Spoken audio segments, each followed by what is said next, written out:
Welcome to Bookworthy, where we talk about the heart behind the books your kids are reading. Today, we're talking with children's author Bonnie Swinehart about her 3-book middle grade Bingees series. Benji is a lovable 11-year-old in the 19th, and he can't seem to help himself from pulling pranks and letting people down. His target most often is Miss Nettie, the school marm of this one-room schoolhouse, where he gets into more trouble than she's willing to tolerate. Welcome to Bookworthy, Bonnie. Thank you. I'm happy to be here. It's good to have you here. We'll start our time with our random question of the week, and this one's a doozy. So, if you could instantly become an expert in something, what would it be? Well, that is really a loaded question. I think maybe just an expert in how to help people when they're going through some kind of trauma. That would be my expertise, I would like. That would definitely be helpful because it's hard to know how to respond, how much to respond, how little to respond, because everybody takes both trauma, grief, and struggles differently. Yes. It says a lot about your heart and your love for people too. So that's exciting. Thank you. I think I would choose cooking because that's not a place that I excel in. And my kids are very picky eaters. So just to be able to whip something up easily that nobody's going to complain about would be a great skill. I love cooking, but I love baking even more. Oh, yes. The sweet things are always the best. Yeah. Too fun. Well, Bonnie, why don't you tell us a little bit about your books, the Benji series? Okay. Well, I'm going to just give a little background of how the books came about. I was working as a full-time reporter for 3 newspapers when I was in a car crash where somebody I guess they just didn't see me and bang. And after that, I was not able to work. And so sitting at home, not knowing what I'm going to do with the rest of my life, I just got the idea one day to go dig out every piece of writing that I have. And in that piece of all the writings, I found something that I had started about Benji and the Belsnickel. So I had done a couple of stories on the Belsnickel that I had went to see and witnessed how the children reacted. And so that became the premise. And my parents both went to one-room schoolhouses in the 90s. So the setting just seemed to be perfect. Okay. Help me a little bit. What is a Belsnickel? Okay. Well, the Belsnickel actually came about in the southern part of Germany and came over with the Pennsylvania Dutch people because most of us have German descent, and I do, of course. But the Belsnickel is basically the opposite of Santa Claus, but not the extreme nastiness of like Krampus. Yeah. Okay. So he just tries to help children make better decisions so that they're not in trouble all the time. And he usually visits, of course, during Christmas time. Of course. And so Benji is a prime suspect. Yes, he is. As he soon finds out. Very neat. Well, what kind of trouble does Benji get into in your second book? Well, the second book, actually, it kind of twists a little bit where in the first book, Benji's the prankster. And in the county fair book, which is Benji and the county fair, was the second book. His dad surprises him on the last day of school with 3 very, very naughty goats and says, Benji, it's your job. You got to take care of them. Oh my gosh. Benji's like, oh my God, I don't know anything about goats. But he knows when his dad tells him that he needs to do it and he needs to learn. The goats are the pranksters in that book. Those goats, you think Benji has an imagination. Well, those goats think of things that just have Benji going in circles all the time, trying to keep these goats in check. But eventually he gets the idea that maybe he wants a brand new bicycle. That's his whole goal for the summer. And he gets the idea maybe he can turn one of the goats into a show goat. And so the book begins. Very fun. We have some friends with goats, and it is very unique, all the trouble they can get into. Yes. He's like, how did you do that? They're worse than toddlers. And yeah, he has his hands full. Well, in your third book, things get a little mysterious. What happens in that one? Well, when it came to the third book, I just wanted, the first book, The Belsnickel, is a bit of a mystery as well, but I wanted to challenge myself to do something really different. And I know mysteries are they draw that age group in. So I decided that I was going to try a mystery. I only had a vague idea of what this book was going to be about. And that book, when I was writing it, which I don't know if you've ever heard that there's two kinds of writers, plotters and pantsers. I'm a pantser. I get the story as I'm writing it in my head, which is a little dangerous sometimes, I think. But anyway, that book went places I never knew it was going to go. There's so many twists and turns. And the people that have read it have said to me, I never saw it coming, meaning the ending. Too So I guess fun. I did a pretty good job. That's how you know you did a good job, is when they can't, Right. nobody can figure it out. Because what is it? Yep. I've heard it said that most people that read mysteries are the people that want to know it all or think they know it all. So it's fun Well, to I think you be might be a little challenged. surprised how this one ends. Too fun. Well, how did your history as a reporter help influence your writing these books?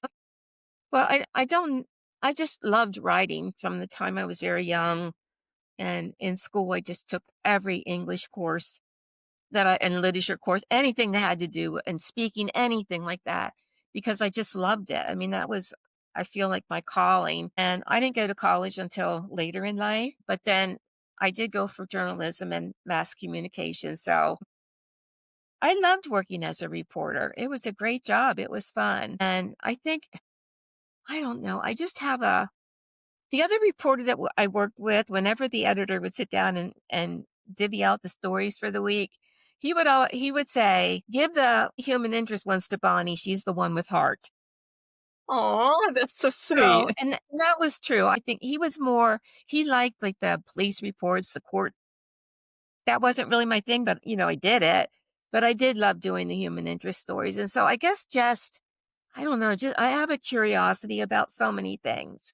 And talking to people and getting their stories was part of that. And it carried on into my books. Very neat. And it's, what is it? As a journalist, you have to learn to write really tight. And so that really Yes. leans really well to Yes. that middle grade age, to where you can get a lot across through very few Right. words. And in journalism, I mean, like you said, you got to say a lot in a few words. So yeah, I believe that was very helpful to me. Most definitely. But what do you hope kids take away from Benji's stories? Well, when I wrote the books, I wanted them to be Christian books, and they are. And in the first book, it's a lot of just simple type prayers, and a lot of it is just Benji saying, "God, help me be a better boy," because he knows he needs help. So I just wanted to instill that into the children children that have been exposed, but a lot of children that maybe have never been exposed, so that they get curious and they wonder, why is Benji praying to God? Why is he asking for help? So I think that was a very strong feature that I wanted my books to have.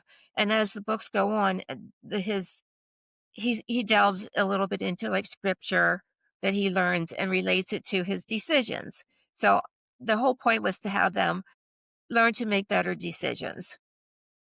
We all need help with that, right? No Yes, matter we our do. age. Very neat. And you also have a study guide that goes with your books. Tell us a little bit about that and what's involved in Yes. that. After the first book, Benji and the Belschnickel, at that time, it still is, but homeschooling was really, I think, at that part that was really energetic and starting out. And so I wanted to tap into that and give them something that would be useful with my book. So I wrote the study guide. There's a study activity and guide for every chapter in the book, which helps with spelling, with their words, the meaning, and there's also fun activities in there, things that relate to the book. Like, just as an example, did you ever play Mother May I? You did. Okay. So that was one that I did as a child. And it's an old game. So I incorporated that into my one book. And the one activity is them to play Mother May I with their friends.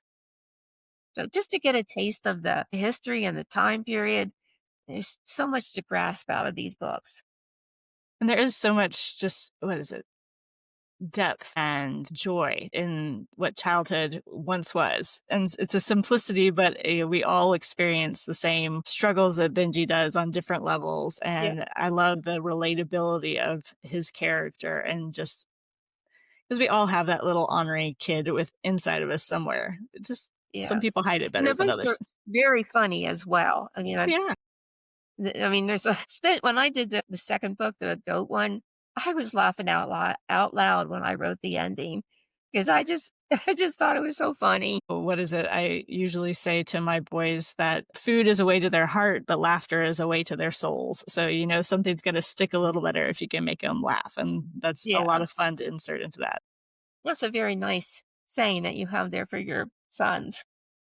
Yes, I got to try to get through their thick skulls somehow.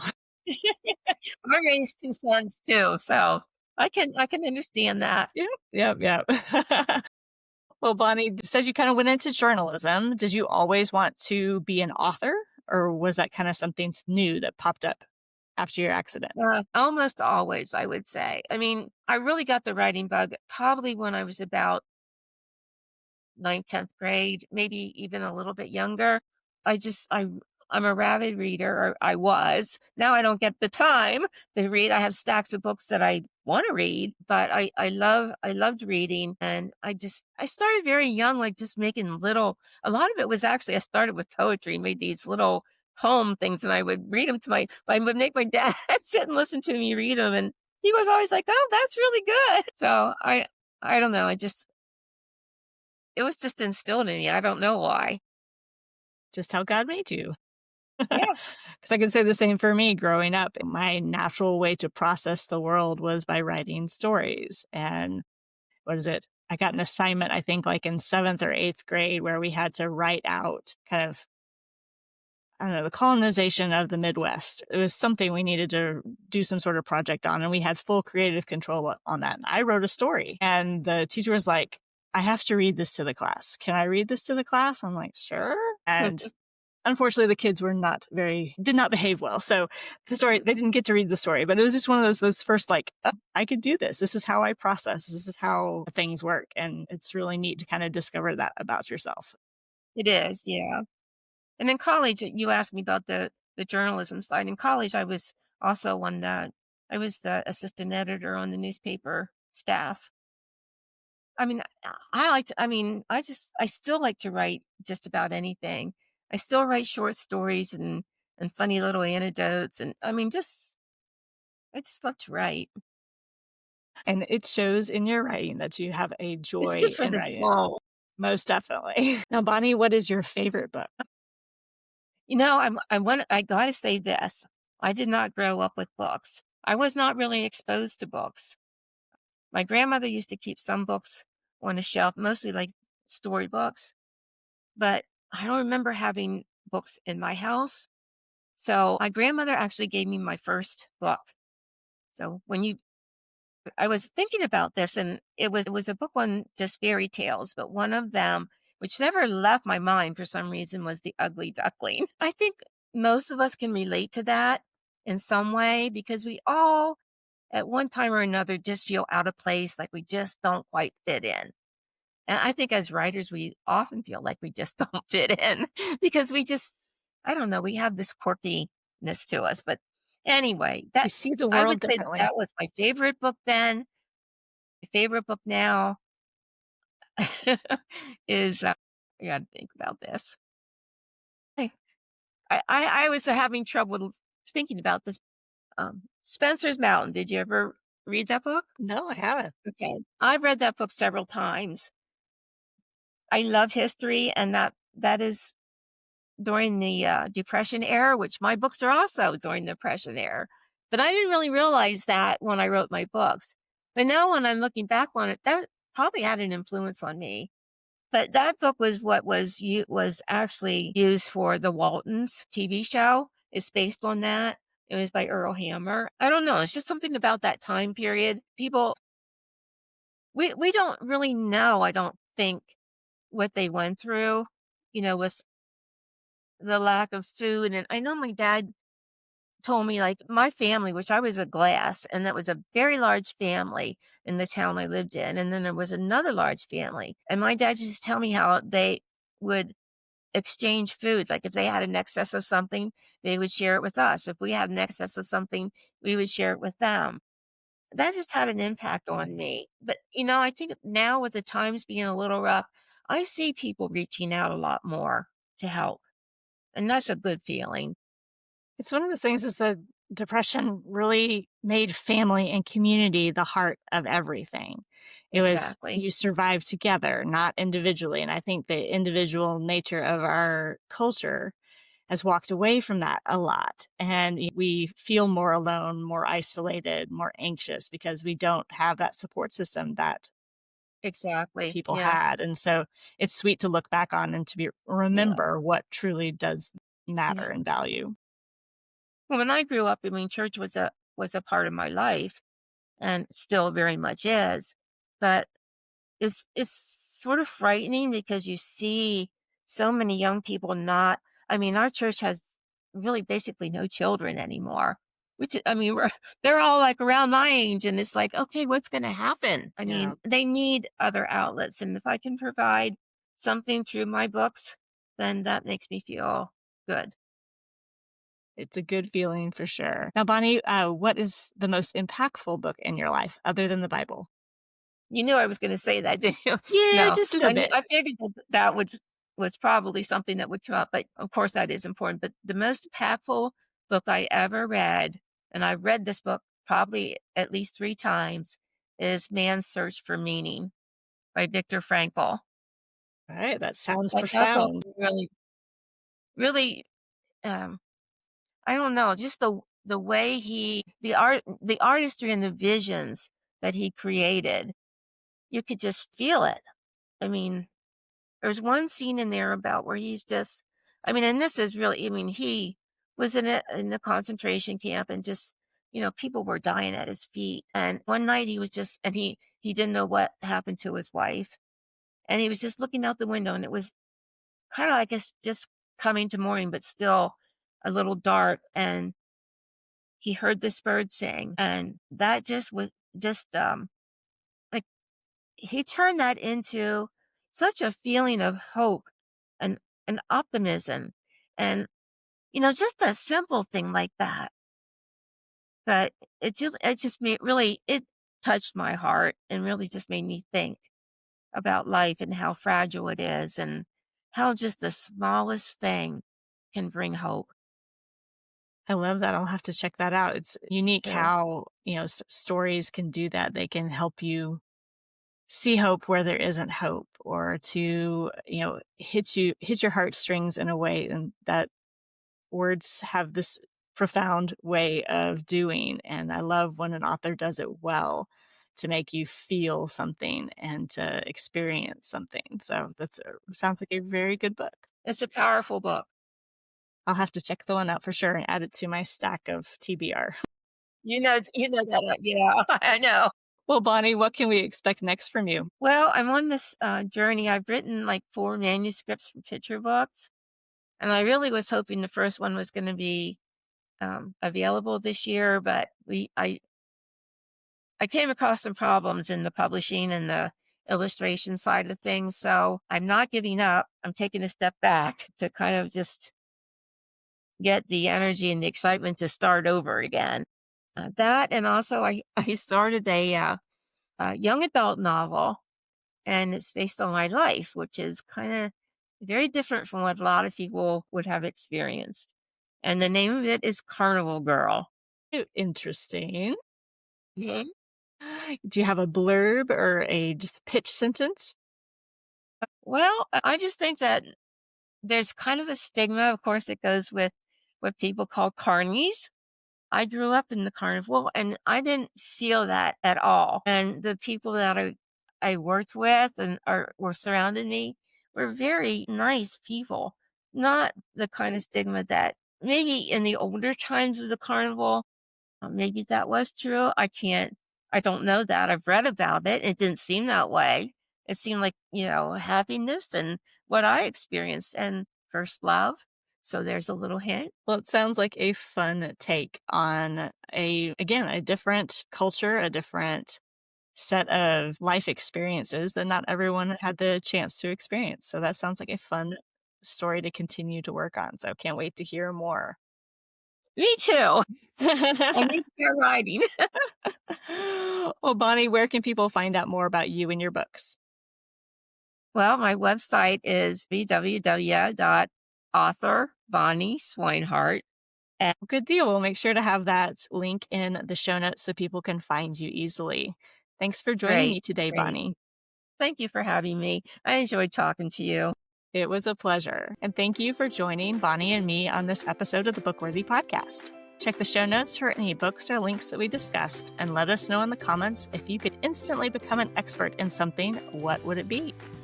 Be sure to like and subscribe to discover more great books together. Happy reading!